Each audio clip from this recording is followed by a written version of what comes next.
O'zbekistonda dahshatli falokat sodir bo'ldi.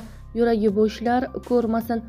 Assalomu alaykum. Tezkor hamda muhim yangiliklarni o'tkazib yubormaslik uchun like hamda podpisatsiya tugmachalarini bosib qoldirishni unutmang.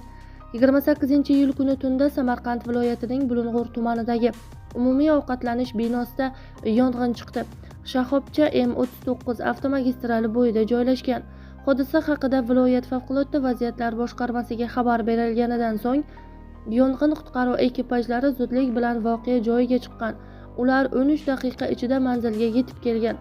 Qutqaruvchilarning harakatlari natijasida yong'in salkam 50 daqiqada to'liq o'chirilgan.